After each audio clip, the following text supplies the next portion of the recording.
Un saludo afectuoso para cada uno de ustedes, queridos amigos y hermanos. Que Dios los esté bendiciendo abundantemente. A continuación vamos a escuchar el relato del Santo Evangelio según San Marcos, que nos narra la vocación de los 12 apóstoles de Jesucristo. Vocación quiere decir llamado, llamamiento. Escuchemos, pues, el relato evangélico. Del Santo Evangelio según San Marcos. Es el capítulo 3, versículos del 13 al 10 y 9. En aquel tiempo Jesús subió al monte, llamó a los que él quiso, y ellos lo siguieron. Constituyó a 12 para que se quedaran con él, para mandarlos a predicar y para que tuvieran el poder de expulsar a los demonios.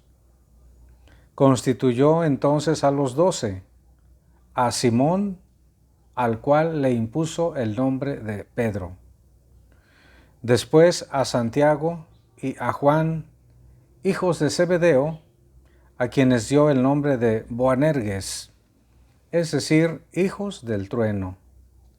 A Andrés, Felipe, Bartolomé, Mateo, Tomás, Santiago el de Alfeo, Tadeo, Simón el cananeo y a Judas Iscariote, que después lo traicionó. Palabra del Señor. Gloria a ti, Señor Jesús. En aquel tiempo nuestro Señor Jesucristo subió al monte, allí al monte que está cerca del mar de Tiberíades. Hizo oración toda la noche y al descender llamó a quien quiso, así literalmente, a quien quiso, no a quien se ofreció, no quien levantó la mano, no al más preparado, no al más inteligente, no al más rico, no al más joven, a los que quiso. Y Dios, hermano, siempre actúa así, llama a quien quiere, hace lo que quiere. Pero debemos tener en cuenta que Dios es perfecto, sabio, omnipotente. Por eso sus decisiones son buenas. Entonces llamó a los que quiso y ellos lo siguieron. Y los constituyó apóstoles para quedarse con él, para anunciar el Evangelio y para expulsar a los demonios. Y saben, hermanos, que Cristo sigue llamando con las mismas intenciones, para estar con él, para anunciar el Evangelio de salvación a los demás, y por este anuncio del Evangelio, cuando penetra los corazones, el demonio sale huyendo para expulsar a los demonios. Y constituyó entonces a los 12 apóstoles. ¿Pero por qué 12 apóstoles? ¿Por qué no mejor 30 o 50, que fuera un número más numeroso, un número mayor, perdón? O menos para tener mayor control, 12. Bueno, pues seguramente, así como el antiguo pueblo de Dios tenía 12 tribus de Israel que conformaban la totalidad del pueblo, Cristo, al elegir 12 apóstoles, indica que el nuevo pueblo de Dios también tendrá como cimiento a los 12 apóstoles.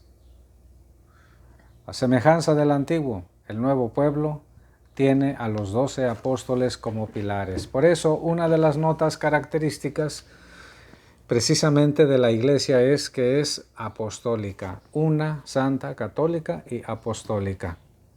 Bien, y vienen los nombres. Primero y ante todo, Simón, a quien él le cambió Pedro.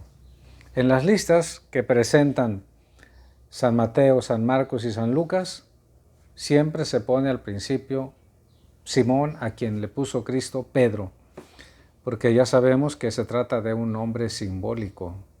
Pedro quiere decir piedra, y después Cristo precisó que sobre esa piedra, que es Pedro, edificaría su iglesia, que su iglesia tendría una autoridad, que aunque Cristo, Él, fuera al cielo, en la tierra habría de tener un vicario, un representante suyo, y ese es precisamente Simón Pedro.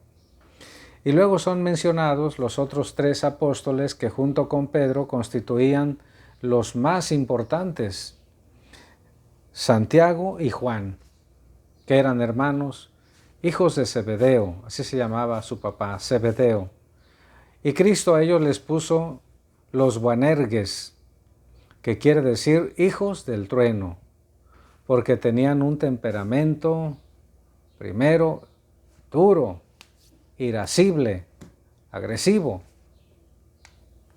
Pero eso era antes. Después, Cristo los formó y cambió su historia. A Andrés, hermano de Simón Pedro, y de los otros apóstoles, hermanos, en realidad no se sabe tanto, como por ejemplo de Felipe, Bartolomé, de Mateo sí, porque era un publicano, escribió un evangelio, de Tomás también, porque pasó a la posteridad como el incrédulo. Cuando Cristo se apareció resucitado a los apóstoles y no estaba Tomás, ellos le dijeron: Tomás, hemos visto resucitado al Señor. Y fue cuando este apóstol dijo: si yo no lo veo, si no meto mi dedo en los agujeros que dejaron los clavos en sus manos y pies, y si no meto mi mano en su costado, no creeré. De Tomás sabemos eso, pero de los demás, Santiago el de Alfeo, Tadeo, Simón el cananeo, pues no tanto. Pero sí tenemos conocimiento de Judas Iscariote, porque este apóstol, hermanos, traicionó la confianza que Cristo había depositado en él. Por lo tanto, hermanos, debemos nosotros contemplar, el Señor nos ha llamado primero a la existencia, nuestra vocación a la vida, porque entre millones de miles de millones de posibilidades de seres, el Señor llamó a quien quiso, el Señor te llamó a ti, me llamó a mí, nos ha llamado a la existencia, hermanos. Pero también por medio del bautismo nos ha convocado, nos ha llamado a ser sus hijos. Y Cristo también nos ha dado la vocación de ir y anunciar el Evangelio. Pero desgraciadamente, entre todos los llamados también sigue habiendo Judas, que no le hacen caso a Cristo, que siguen sus propios intereses, y eso es lamentable. Ojalá que no nos pase a nosotros, y que finalmente lo traicionan y lo entregan. Cristo, hermanos, insistiendo, no llamó a los más preparados de verdad, no eran los más sabios de ese mundo, ni siquiera Israel era la gran potencia. La gran potencia en ese momento era en Roma. Acababa de pasar también el esplendor de Egipto, de Asiria, de Babilonia, de Siria, pero de un pueblo pequeñísimo, Israel, de un poblado o de pueblos no renombrados. Llama a estos personajes que no eran precisamente lumbreras, los más sobresalientes. Qué decisión tan bonita la del Señor. El Señor, hermanos, nos sigue llamando a todos sin ser precisamente los más importantes. Pero el Señor los llama para estar con Él. El Señor fue quien los formó y los capacitó como apóstoles. Él lo hace personalmente.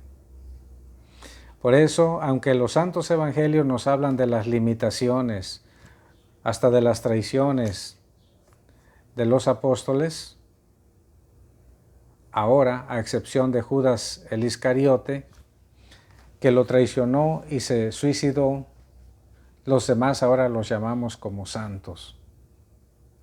Entonces, todos los pecadores, como nosotros, hermanos, tenemos esperanza. Todos tenemos esperanza, puesto que Cristo, el Señor, nos ha llamado porque quiso. Él así lo deseó, Él así lo hizo. Por eso nosotros, independientemente de cuál sea nuestra vocación actual, sacerdotes, religiosos, religiosas, laicos, solteros, casadas, casados, padres de familia, lo que seamos, hermanos, busquemos realizarnos porque esa ha sido la vocación que el Señor nos ha otorgado. El Señor nos ha llamado para algo. Para el Señor todos somos importantes, no somos historias extrañas a la mente del Señor. El Señor, hermanos, tiene un plan para cada uno de nosotros, porque le importamos todos y cada uno. Que sea bendito pues el nombre del Señor, y que la vocación de los apóstoles, hermanos, nos sirva a nosotros también para reforzar, reivindicar la vocación que el Señor nos ha dado. La bendición de Dios Todopoderoso, Padre, Hijo y Espíritu Santo, descienda sobre todos y los acompañe siempre. Amén. Feliz día, hermanos.